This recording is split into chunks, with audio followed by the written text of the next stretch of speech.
You send the message, and then it starts. Not because anything bad happened, not because they replied coldly, not because anyone actually said you were too much. Just a pause, a normal human pause. A few minutes of silence, a slightly delayed smile, a face you cannot fully read, and suddenly your mind begins building a case against you with terrifying speed. Maybe you talked too much, maybe your joke landed wrong, maybe your tone was off, maybe they are being polite right now and regretting you in private. From the outside, this can look like insecurity, a simple lack of confidence, but that is usually not the whole story. Here's the thing. When you constantly assume you're annoying even when no one has actually rejected you, what you're often dealing with is not ego, not vanity, and not overdramatic sensitivity. It's a nervous system that learned to treat uncertainty like danger.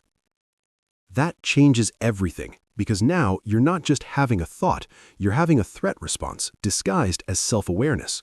Your brain is not calmly reflecting on social reality, it's scanning for signs that you're about to be pushed out, misunderstood, tolerated, or quietly abandoned. And when a mind has learned to expect that kind of pain, it doesn't wait for proof, it moves early. That's why people like this often seem strangely perceptive. You notice the shift in someone's voice before anyone else does. You catch the tiny change in eye contact, the delayed reply, the half-second hesitation after you speak. You read the room fast, sometimes frighteningly fast. But here's where it gets interesting. Being good at detecting emotional shifts doesn't always mean you're seeing the truth clearly.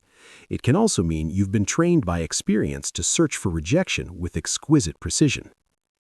Hypervigilance sounds like a clinical word, but in plain language, it means your system is always a little too awake, always leaning forward, always listening for the crack in the floorboards before anyone else hears it. In childhood, or in emotionally unpredictable environments, this can become a form of survival. If love felt inconsistent, if approval was fragile, if comfort could turn into criticism without warning, then learning to monitor other people became a way to stay safe. Your mind discovered that it was better to detect danger early than to be surprised by it later. And this pattern doesn't disappear just because you're older now. It often follows you into ordinary adult moments that don't look dangerous at all. A group conversation, a date, a voice note, a joke in a chat. You're not only participating in the moment, you're tracking your impact inside it. You're listening to yourself while you speak, editing yourself while you laugh, judging your facial expressions while they're still happening. You become both the person in the room and the person policing the room from above. That's exhausting, but the deeper reason is this. People who assume they're annoying often don't just fear disapproval, they fear being too visible in the wrong way, too emotional, too needy, too excited, too present. Somewhere deep inside, there's often an old association between taking up space and paying for it later. Maybe not with open cruelty, sometimes it was subtler than that. A sigh, an eye roll, a parent who acted overwhelmed by your feelings, a friend group where you learned that being easy to manage got you more safety than being fully yourself. So over time, your mind starts developing what could be called shame residue. Shame residue is what remains after repeated moments of feeling like your natural presence created tension. It's the emotional dust left on the system after enough experiences of being too loud, too sensitive, too awkward, too talkative, too honest, or simply too much for the people around you. Even if nobody is criticizing you now, your body remembers the old social cost, and memory doesn't always come back as a scene. Sometimes it comes back as a prediction. That's why you can walk away from a perfectly normal conversation and feel sick with self-doubt, not because the conversation was a disaster, but because your system is replaying an old rule. If I was fully myself, there must have been a consequence. If I felt relaxed, I probably missed the warning sign. If they seemed a little distant, it must be because I crossed a line. Here's what nobody talks about. For many people, the fear of being annoying isn't really about annoyance, it's about exile. It's about the ancient emotional terror of becoming unwanted.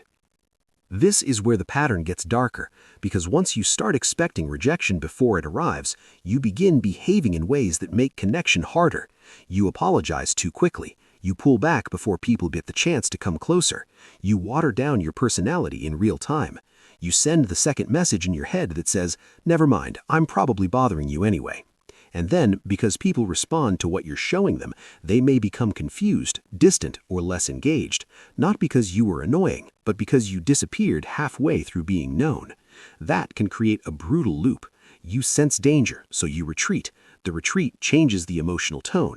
The changed tone looks like proof that danger was real, and now your brain believes it was right all along. This is one of the cruelest things about hypervigilance. It doesn't only misread the room, it can quietly help create the very loneliness it's trying to prevent. Not because you're broken, but because self-protection is often expensive. There's another layer here, and it matters. Some people who fear being annoying aren't even scanning for anger. They're scanning for boredom, for subtle disappointment, for the feeling that someone is enduring them rather than enjoying them. That's a very specific wound. It usually comes from environments where connection didn't feel warm and sturdy, but conditional and thin, where attention could vanish without explanation, where affection was not something to rest in, but something to earn and preserve through careful performance. So over time, your mind starts developing what could be called social editor. You monitor your timing, your volume, your stories, your expressions, your needs. You try to present a version of yourself that nobody could reasonably reject. But then comes another layer. The more you try to engineer your acceptability, the less natural your presence feels to you. You stop experiencing connection as something mutual and alive. It starts feeling like a test you have to pass without ever seeing the questions, and no human being can relax inside that for long. Research on the brain's threat systems helps explain this in simple terms. When the brain has learned to associate social uncertainty with pain, it starts reacting to neutral faces like other brains react to obvious danger. A neutral face can feel loaded. A pause can feel like a verdict. A slower text reply can feel like a door closing. It's not that you're inventing sensations out of nowhere. It's that your prediction system is leaning negative, trying to protect you by assuming the worst before the worst has actually happened. But healthy sensitivity and pain-based hypervigilance are not the same thing. Healthy sensitivity helps you notice nuance while staying grounded in reality. Pain-based hypervigilance notices nuance and then immediately turns it into a self-accusation. One leaves room for curiosity, the other rushes towards self-blame. One says, maybe something shifted, I can stay present and see. The other says, it must be me, fix it now, disappear if necessary. That difference is everything. And this is why people often get you wrong. They think you're overthinking because you're self-absorbed. They think you need more confidence, more indifference, more toughness. But many times the truth is almost the opposite. You're not obsessed with yourself because you think you're special. You're obsessed with your impact because somewhere deep down, you're afraid your existence creates strain. You're not trying to be the center of attention. You're trying not to become a problem inside somebody else's emotional world. The healing part doesn't begin when you force yourself to stop caring. It begins when you learn to separate present reality from old anticipation. When a silence appears, you don't instantly worship it as proof. When someone's face changes, you allow the possibility that they are tired, distracted, preoccupied, human. When shame rises after a normal interaction, you learn to name it for what it is. Not truth, not prophecy, just old alarm moving through a present moment. That doesn't mean every fear is imaginary. Sometimes people are dismissive. Sometimes someone really is pulling away. Sometimes a connection isn't for you. But here's the deeper shift. You stop making yourself guilty before the evidence exists. You stop acting as both defendant and prosecutor in a case nobody has even opened. And you begin giving yourself the dignity of waiting for reality before punishing yourself for it. Because the truth is, many people who worry they're annoying are actually deeply considerate, emotionally tuned in, and painfully aware of other people's comfort. The tragedy is that this care gets twisted into self-erasure. You become so committed to not overwhelming anyone that you start abandoning yourself before anyone else has the chance to stay. And over time, that hurts more than rejection ever could. Because at least rejection comes from the outside. Self-abandonment learns to speak in your own voice. So if this is you, if you leave conversations replaying your own face in your mind, if you read pauses like warnings and neutral expressions like secret verdicts, if you keep assuming that your presence is 1 inch away from becoming unwanted, that doesn't automatically mean you're too much. It may mean your system has spent too long trying to prevent a pain that once arrived without enough warning. It may mean your mind learned vigilance when what you actually needed was reassurance. It may mean the part of you that fears being annoying is really the part that still doesn't trust that it can be present without being punished for it. You're not broken because you scan for rejection.